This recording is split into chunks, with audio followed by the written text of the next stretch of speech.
आप सबको प्रभु यीशु मसीह के प्रेमी नाम में जय यीशु मसीह की। प्रभु का धन्यवाद करता हूँ कि प्रभु ने ये मौका दिया कि मैं अपनी गवाही को आप लोगों के साथ बांट सकूँ। मैं प्रभु का धन्यवाद करता हूँ।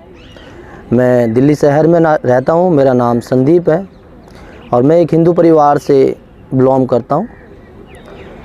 मैं प्रभु का धन्यवाद करता हूँ कि प्रभु ने मुझे बचपन में ही चुन लिया था। जब मैं छोटा था तो मेरी मम्मी एक्सपायर हो गई थी और हमारे पिताजी ने हमारा पालन पोषण किया। और मेरे पिताजी बहुत ड्रिंक करते थे, बहुत नशा करते थे। तो और उसके अलावा हम 5 बहन भाई हैं, जिसके चलते हुए हमारी परवरिश अच्छे से नहीं हो पाई और ना मैं अच्छे से पढ़ पाया। और जब हमारी मम्मी हमारे जीवन में नहीं थी तो हमारी संगति बहुत बुरी होती चली गई और मैं बचपन से ही वो बुरे काम करता है जो बच्चे को नाश की ओर ले जाते हैं। मैं बचपन से गुटखा खाता था, तम्बाकू खाता था और उसी में चलते चलते मेरी पढ़ाई भी मैंने छोड़ दी और मैं बुराइयों की ओर बढ़ता चला गया। और धीरे धीरे मैं उन बुराइयों में इतना बढ़ता चला गया कि वो मुझे नाश की ओर ले जाने लगी।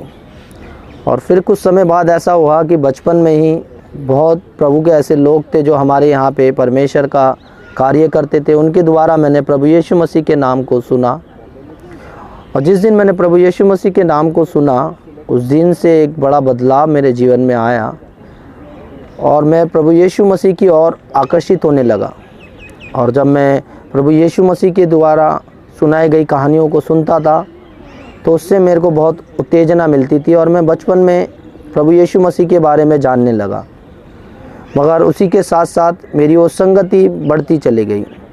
और जब मैं पहले तम्बाकू खाता था उसके बाद मैंने फिर और बुराइयों के रास्तों को पकड़ लिया। लड़ाई झगड़े, गाली गलौज, ये बातें मेरे जीवन में बढ़ती गई और मैं इनसे घिर गया था। और मैं प्रभु का धन्यवाद करता हूँ, प्रभु के लोग मुझे उसके बारे में बताते थे और जब मैं प्रभु से प्रार्थना करता था प्रभु ने मेरी मदद सहायता की।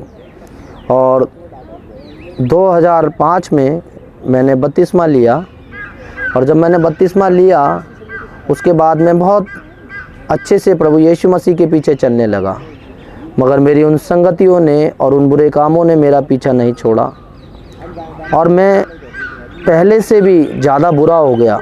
अब मैं नशे की आदत में यहाँ तक डूब चुका था कि मैंने उस नशे के कारण चोरियाँ करना चालू की। चोरियों के साथ साथ मैंने छीना झपटी चालू की। मैं बसों में हफ्ता लेता था।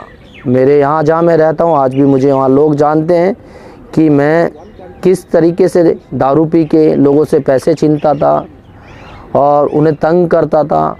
और जब मुझे दारू नहीं मिलती थी तो मैं अपने घरों में भी चोरी करता था। और मैंने अपने घर में अपने पिताजी के सारे पीतल के बर्तन, तांबे के बर्तन सब बेच दिए थे और मेरा जीवन धीरे धीरे नाश होते जा रहा था। मेरे पास जब पैसे नहीं होते थे तो मैं चोरियां करता था, मैं छीना झपटी करता था, मैं लोगों से लड़ाई कर अपने शौक़ों को पूरा करने लगा। अब सारे लोग और मेरे मोहल्ले वाले मुझसे परेशान होने लगे और सब मुझसे दूरी बनाने लगे। मैं इतना गंदा लड़का हो गया था कि कोई मुझे अपने पास बिठाने के लिए तैयार नहीं होता था।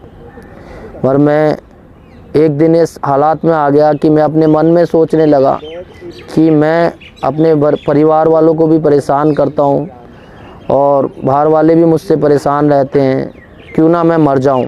मैंने कई बार सुसाइड करने की भी कोशिश की, कई बार बसों के आगे आया पर मैं मर नहीं पाया। इसी प्रकार मेरा जीवन और अंधकार में जाता रहा। मैं प्रभु का धन्यवाद करता हूँ कि प्रभु यीशु मसीह का वचन कहता है, ना मैं तुझे कभी छोड़ूंगा और ना कभी त्यागूंगा। जब मैं एक ऐसे हालात में आ गया था कि मेरे पास कोई उम्मीद नहीं थी, कोई सहारा नहीं था, वहाँ से फिर से यीशु मसीह ने मुझे संभाला और सहारा दिया। मैं यहाँ तक उस नशे में डूब चुका था कि मेरे परिवार वाले बहुत परेशान हो गए थे और मेरे परिवारों ने सारे वो कार्य करना शुरू किया जो एक इंसान से नशा छुड़ाने के लिए किया जाता है। मेरे परिवार वाले मुझे तांत्रिकों के पास ले जाने लगे, और जब मैं वहाँ जाता था और मैं इतना नशे में घुस चुका था कि अब मुझे वो चीज़ दिखने लगी थी जो होती नहीं है। मुझे लोग नज़र आने लगे थे। मैं नशा कर कर के इतना पागल हो गया था। मुझे लोग दिखते थे, मुझे आवाज़ें सुनाई देने लगी थी। मैं धीरे धीरे धीरे नाश होते जा रहा था। मेरे परिवार वालों ने मुझे इसके दौरान 10 दिन की यात्रा भी भेजा, जो हमारे हिंदू धर्म में की जाती है। मैं उन 10 यात्राओं में भी गया, वैष्णो देवी, हरिद्वार, और जो भी 10 दिन की यात्रा होती है मेरी ताई के साथ मैं वहाँ गया। मगर जब मैं वहाँ गया तो मुझे वहाँ पे भी वो रिलीफ, वो स्वतंत्रता नहीं मिल पाई। जब मैं वहाँ से वापस आया मेरी हालत और पहले से भी ज़्यादा ख़राब हो चुकी थी। अब मैं इतना घबराने लगा था। जब आप किसी चीज़ का ज़्यादा नशा करने लगेंगे तो नशा आप नहीं करेंगे, वो नशा के आप हावी हो जाएंगे, आपको उसकी आदत हो जाएगी। अगर वो आपको नहीं मिलेगा तो आप घबराएंगे, आपको घबराहट होगी। अगर कोई इस परिस्थिति में है तो वो इस बात को जान सकता है। जब किसी को कोई नशा नहीं मिलता वो कैसे घबराहट होती है उसे, है ना।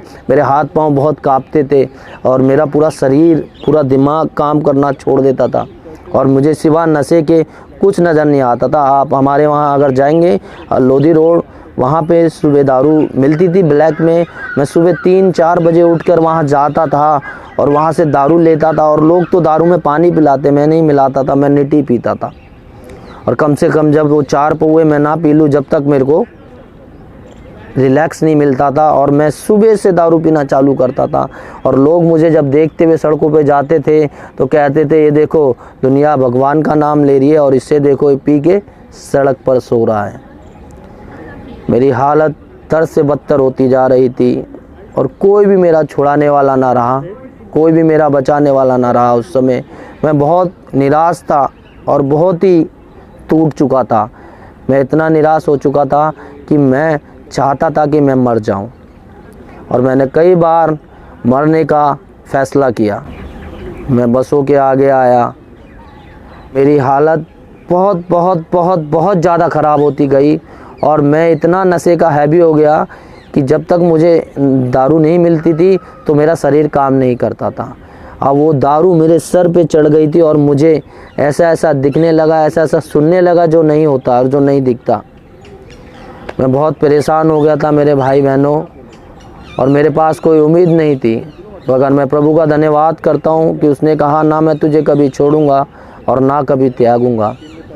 फिर से प्रभु यीशु मसीह मेरे जीवन में बातें करना अपने लोगों के द्वारा आरंभ किया, और प्रभु अपने लोगों को भेजते थे जो मुझे ठाटस देते थे, मुझे तसल्ली देते थे। और मैं रात में रो रो के प्रभु से प्रार्थना करता था, हे मेरे खुदावन मुझे छुड़ा ले, मुझे बचा ले।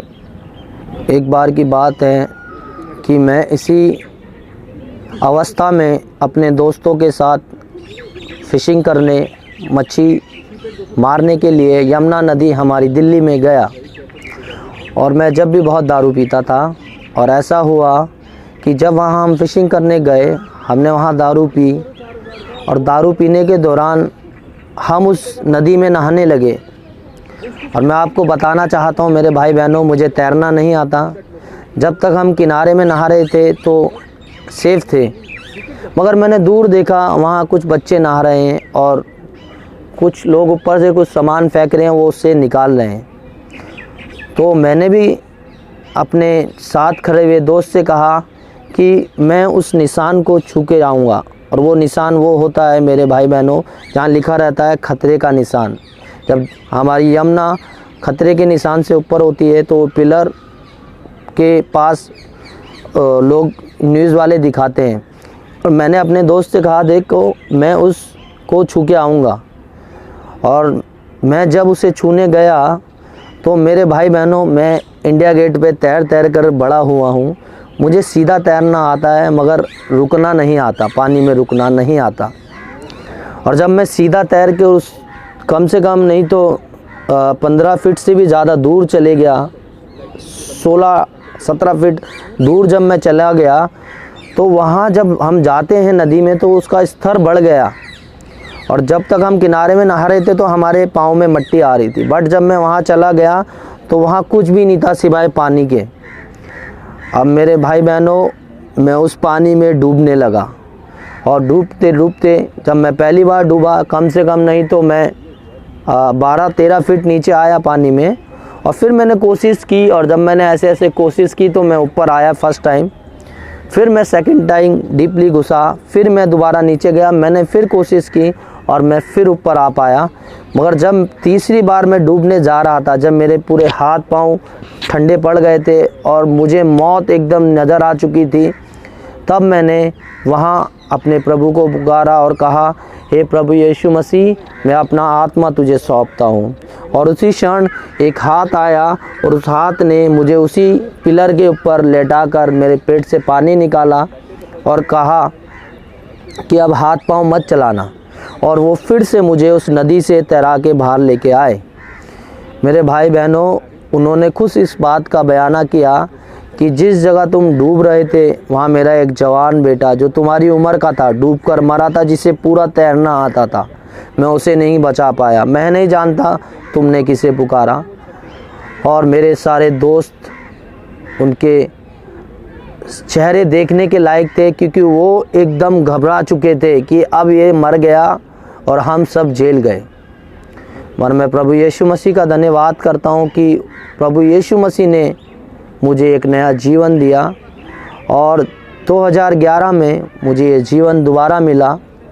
मैं प्रभु का धन्यवाद करता हूँ। फिर मैं एक सभा में गया, वहाँ प्रभु ने अपने वचन के द्वारा मुझसे बातें की। मैं आपके साथ उस वचन को बांटना चाहता हूँ जो आज तक पवित्र शास्त्र मेरे पास रहता है। मैं आपको बताना चाहूँगा उस वचन को कि एक पैम्पलेट है। जब मैं उस 2011 के बाद फिर से प्रभु की सभा में गया तो ये एक पैम्पलेट मुझे मिला जिसमें एक आयत लिखी हुई है जो मैं आपको बताना चाहूँगा। यहाँ लिखा है, मैंने तुझे नाम लेकर बुलाया है, तू मेरा ही है। हालेलुया। मैं प्रभु यीशु मसीह का धन्यवाद करता हूँ। जब मैं फिर से प्रभु के पास गया तो मुझे ये वचन मिला, और इस वचन के द्वारा मुझे सामर्थ मिली।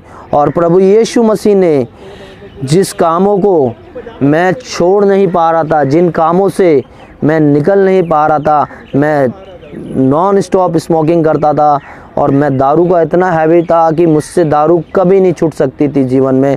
मैं कभी नशे को नहीं छोड़ सकता था। मगर मैं प्रभु यीशु मसीह का धन्यवाद करता हूँ, उसने कहा कि तू एक कदम उठा तो मैं 10 उठाऊँगा। मैंने एक कदम उठाया विश्वास के साथ, और प्रभु यीशु मसीह ने वो 10 कदम मेरे जीवन में उठाए। मेरे भाई बहनों, 2011 से आज 2020 आ गया। फिर वो बातें मेरे जीवन में ना रही, फिर वो काम मेरे जीवन में ना रहे। अब मैं प्रभु यीशु मसीह के नाम में धन्यवाद करता हूँ कि प्रभु यीशु मसीह ने मेरे जीवन को बदल दिया। आज मैं उन्हीं दोस्तों के पास जाता हूँ तो वो कहते हैं, भाई ये कैसे हो गया? मैं उन्हें बताता हूँ कि प्रभु यीशु मसीह है जो तुम्हारे जीवन को बदल सकता है। हालेलुया। आज मेरे बहुत सारे दोस्त हैं जो ये नशे के कारण नाश हो गए, मर गए और मिट्टी में सो गए। उनका बचाने वाला कोई ना हुआ, क्योंकि उन्होंने प्रभु यीशु मसीह पर विश्वास नहीं किया। मैं आपको बताना चाहता हूँ भाई बहनों, प्रभु यीशु मसीह के लिए कोई भी कार्य असंभव नहीं है। अगर आज आप विश्वास करते हैं तो प्रभु यीशु मसीह आपके जीवनों में कार्यशील है। उसका वचन बताता है कि मैं तेरे मन के द्वार पर खड़ा हुआ खटखटाता हूँ। अगर तू मेरे शब्द को सुने और अपने मन के द्वार को खोले तो मैं तेरे मन के भीतर आके आज तेरे साथ भोजन करूँगा। हालेलुया। मैं प्रभु का धन्यवाद करता हूँ। अगर आप किसी भी नशे में हैं, किसी भी नशे के बंधनों में हैं, जो आप सोच रहे हैं कि आप नहीं छोड़ सकते, मगर मैं आज आपको बताता हूँ एक नाम है जो आपको सामर्थ देगा, और इन बातों से नहीं परंतु वो अनंत जीवन भी आपको देगा जो उसने अपने वचन में वायदा किया है। यूहन्ना 3:16 कि क्योंकि उसने जगत से ऐसा प्रेम किया कि अपना एक लौता पुत्र दे दिया, ताकि जो कोई इस पर विश्वास करे वो नाश ना हो परंतु अनंत जीवन पाए। मैं प्रभु यीशु मसीह के प्रेमी नाम में आप सबको यीशु मसीह की कहता हूँ, और ये विश्वास करता हूँ कि जितने भी इस गवाही को सुनेंगे प्रभु आपके जीवनों में काम को करेगा। प्रभु आपको आशीष देगा इस गवाही के द्वारा। धन्यवाद। जो भी इस गवाही को सुन रहा है और देख रहा है कि मैं उस भाई उस बहन के लिए प्रार्थना करूं। प्रभु जी, मैं धन्यवाद करता हूं कि आपने मुझे उस अंधकार की राज्य से निकाल कर अपनी ज्योति में लेके आए प्रभु जी। और जो भी भाई बहन मेरे परमेश्वर मेरी इस गवाही को सुन रहा है मेरे प्रभु, मैं आपसे विनती प्रार्थना करता हूँ प्रभु जी, वो जिस भी प्रकार के बंधनों में है मेरे प्रभु जी, किस भी प्रकार के प्रभु जी नशे की आदतों में है मेरे प्रभु जी, हाँ मेरे परमेश्वर प्रभु जी, मैं आपसे विनती प्रार्थना करता हूँ उस भाई उस बहन के लिए प्रभु जी, कि मेरे प्रभु आप उसकी मदद सहायता करें कि भाई इन बंधनों से और इस नशे से प्रभु जी, इस नशे के बंधनों से खुदावन नजात पाए प्रभु जी, और इन बातों से निकल सके प्रभु जी। ऐसी दुआ करता मेरे परमेश्वर प्रभु जी, आप अपने कार्यों को इनके जीवन में प्रकट करें और प्रभु जी ये जानने पाए कि आप ही एकमात्र सच्चे और जीवित प्रभु है। हालेलुया। आप मेरे लिए मारे गए, गाड़े गए और तीसरे दिन जी उठे। हालेलुया। मैं धन्यवाद करता हूँ प्रभु, जितने भी भाई बहनों ने इस गवाही को सुना है प्रभु जी, वो आशीष को पाए प्रभु जी, उनका जीवन बदल जाए प्रभु जी। आपने कहा प्रभु अपने वचन लूका 19:10 में कि आप खोए हुए को ढूंढने और उनका उद्धार करने आए प्रभु जी।